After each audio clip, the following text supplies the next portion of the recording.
เหรออืมพรุ่งนี้ก็เป็นวันช้อปปิ้งเดี๋ยวมันจะปิ้งหวย เดี๋ยวบอกให้เปลี่ยนร้านแล้ว ตึงปีก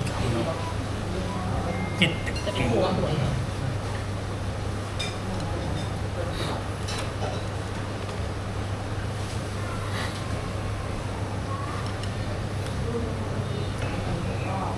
โอ้นี่มีแต่ โอ้โหโอ้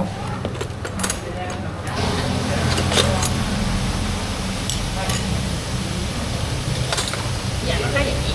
เชิญค่ะทำมะนาวอ่ะ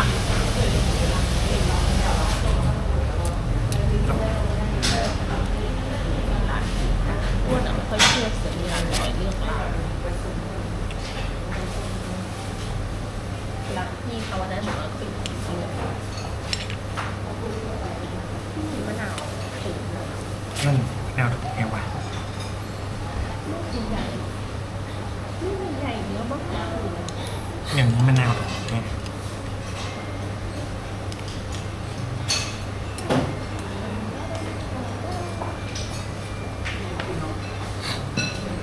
อันนี้ครับถูกแต่หน้าเมษานี่จะมีแบบว่า อร่อยอร่อยบ้านมีแต่คนกินบ้านเรา ไม่มาเช่าที่นี่ก็ไม่ได้ที่นี่ไม่หาเช่าที่เดิมก็กินที่เดิม ทุกอย่างเลยคือเดินผ่านเนี่ยเขาเดินผ่านเนี่ยซื้อซาลาเปาปลาเดียว อืม 2 ลูกถ้าอร่อยคือซื้อไปกินบนรถไฟ นี่แหละปีเปิด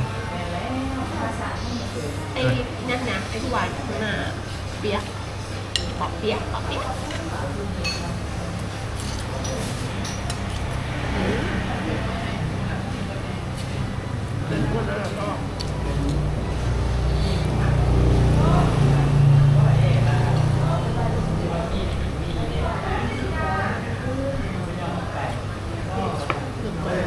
ไม่ใช่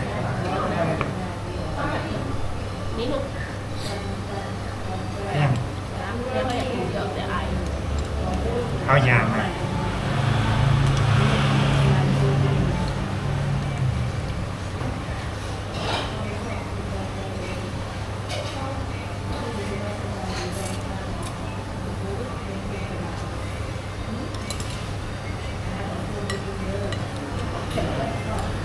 อ่า จ้า ไม่ใส่เยอะ จ้า โอ้ สาตื่นเลย ดีเชียวอันนี้เปิดเงียบ7 โมงโอ้มี2 ช่วงเวลา มี10 ทุกวันปิดตอนเช้า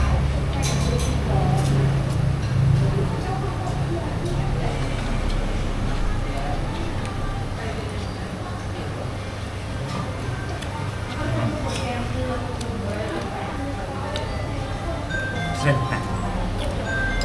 เส้นกับเอง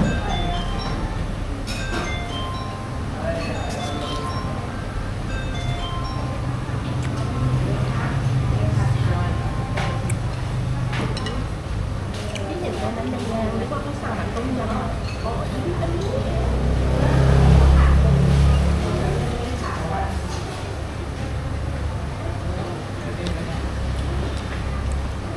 ข้าวเผ็ดนะเป็นน้ำอย่างนี้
มันงานทำเอง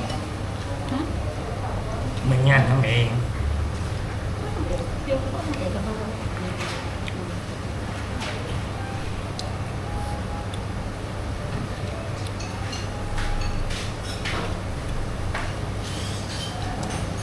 มันมีทั้งหมดทั้งเทป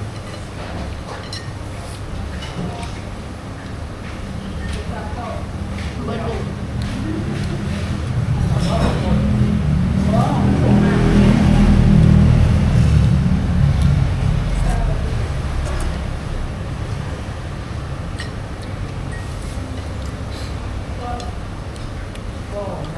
ต้องซื้อนี่มีกว่าเนื้อต้องซื้อน้ำขวดใหญ่ก็มีขวดหรือข้างๆตึกเหรอ ไม่ได้บิ๊กซีถูก พรุ่งนี้มันซื้อก็ได้ยังมีขวดหนึง หลาย เดี๋ยว เลย จะซื้อบิ๊กซีแล้วก็ไปเดินตลาดสินค้าหนักอะ สเปซสีหอมแล้วซื้อบิ๊กซีเขากลับบ้านจ้ะ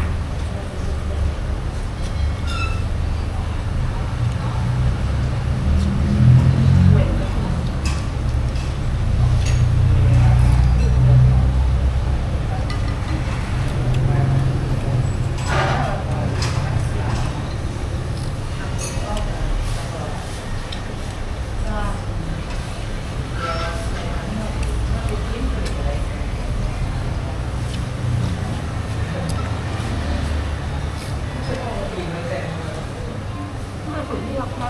ลูกแบบเขาก่อนเราไปดูเอง